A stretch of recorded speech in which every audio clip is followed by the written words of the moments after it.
Well, hello and welcome back to the channel. What a beautiful day here in Brittany it is. The van is just parked over here.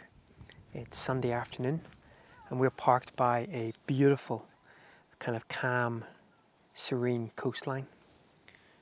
Now, we just thought we would take it easy this afternoon, so I thought I would catch up a little bit and have a little bit of a natter in another one of my little Wednesday shorts. Now, we're kind of following on from last week with the failed, I guess we call it, shoot down at the fort. Now, I don't like to use the word failed when it comes to being out with a camera, because you've heard me say this before. Any time out with a camera, for me, is a good time, whether we're making images or not. And so even though I may not have got the conditions that we wanted, and of course, may not have known exactly where the sun position was as well, it was still a useful exercise. And in fact, I went out again in a couple of days after that, and it didn't quite go to plan either. So what we'll do is we'll just roll back about a week and we'll play that little section from 2 days later down at the fort. And here we are 2 days later with a different but similar problem. Completely clear overhead, as you can see, as was expected, but you're probably not going to be, well, you can make that out. On the horizon, a massive big bank of clouds. We had a weather system move through yesterday. It was quite a wet day, so a good day to be in the office just hunkering down. And that had passed through, and actually for the next 4 days in this area, it looks like it's going to be clear blue skies. Maybe not great for photography, but that weather system hasn't pushed all the way down through France. And as you can see out to the east, it's still just south of Nantes, or a bit out of Nantes, which is kind of over that way. It's snuffing out any potential. But this is why we do this, because if every day we got up and we had perfect conditions, I don't think it would be as interesting. Now, of course, we do have clear skies above, so while we won't get the sun at sunrise, maybe about 15 minutes later. So what I'm going to use this morning for is just to confirm exactly where the sun position is and see what kind of light it is pushing onto the fort itself, and whether or not it's even worthwhile coming back tomorrow morning for one last attempt when it looks like there will still be some cloud cover over to the east, but maybe not as much. But so I think this one is going to be more about, is it worthwhile shooting? Who knows? Right, while I wait for the sun, I'm all set up, ready to go. 16:9 format, which isn't ideal, but what I'll probably end up doing is slicing it down even more. And the reason why I say it's not ideal is because obviously there's no detail or no interest in the sky whatsoever, but I also want to sort of give enough sort of space down below, so I'll probably end up coming up with some crazy crop in there. But anyway, while I wait for that sun to poke up, I'm doing my daily wordle. Now, at the time of recording this, I don't have any idea how the images in that second morning shoot went. Obviously we had the cloud cover on the horizon, but then the sun did obviously make an appearance post. But I think off the top of my head, thinking back on it, I don't think those images are going to be much cop either. So was that a failed shoot? Absolutely not. Firstly, as I've said before, any time out with a camera is a good time. We're all learning, we're all practicing, no matter how many years we've been in the business. And for me, being out with a camera on a regular basis really does help to keep the old creative juices flowing. But more than that, I think especially if we get to visit locations on multiple occasions, you get to kind of get a feel of the area, and from there you may be able to produce better work. We spent 5 days in that area. I think there's another video coming from that area in the not too distant future, 1 or 2.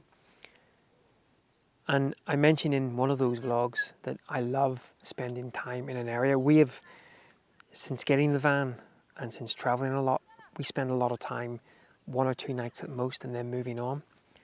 And that is quite often what you need to do because we're looking to kind of really put the miles in.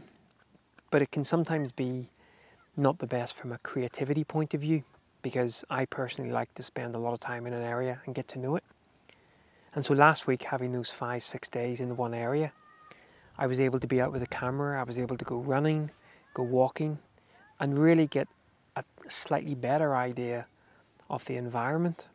And that actually allowed me to make a couple of images, albeit on the iPhone, that I actually really, really liked.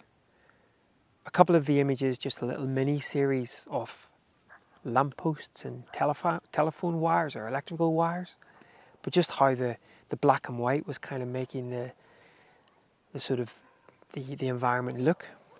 And then on the second morning of the so-called field shoot, I actually made an image, again only with the iPhone, and looking back on it, I wish I'd kind of turned the camera around, the GFX round, and made an image with the main camera.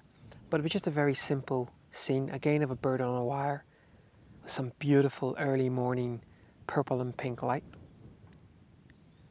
And so if I had have kind of looked out the window and thought this is a failed attempt, let's just go home, I wouldn't have been making these images, which ended up being images that I prefer to the ones I actually went down for. So again, no such thing as a field shoot. And then speaking of images in the surrounding area, again on that little walk from where we were parked up down to the fort, I passed a big old gnarly tree, and I started to make images of it on the first day that we were there. And every time I passed that tree, I made more images of it. Different angles, different aspect ratios, different light, different conditions.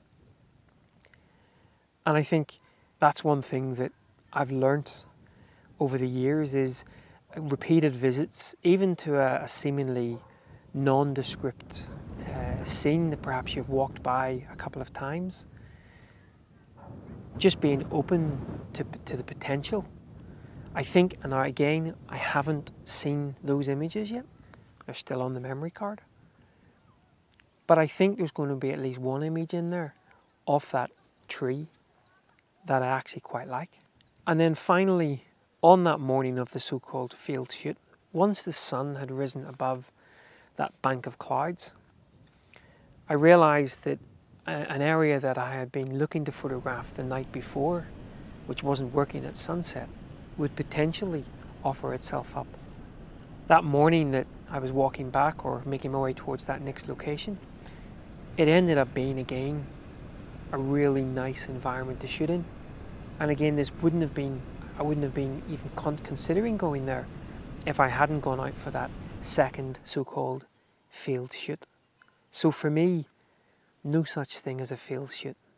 Getting out with a camera reveals little opportunities that you can take with the iPhone, with the little Fuji X100T, with whatever camera you have on you, or maybe with your main camera as well. So what I'll do is I'll put up a couple of images from the fort first of all. As I say, I haven't seen them, so they could be a complete non-event. And then I'll throw up a couple of the other images that were only made possible because of perseverance, because of my going out with the camera to begin with. Some made with the iPhone, some made with the main camera. But the important lesson is getting out, better than not, as always. Right guys, well once again, thanks a lot for following along, especially on these little midweek shorts. They're just going to be little random snippets from time to time, sometimes gibbering, sometimes actually out with a camera. Now the light this evening might allow me to be out later on and maybe do something with the camera, and who knows, maybe that will become a short in the weeks to come. But until then, thanks a lot for watching, and until next time, take care. Au revoir. I think I need to grow a bit better mustache to say that.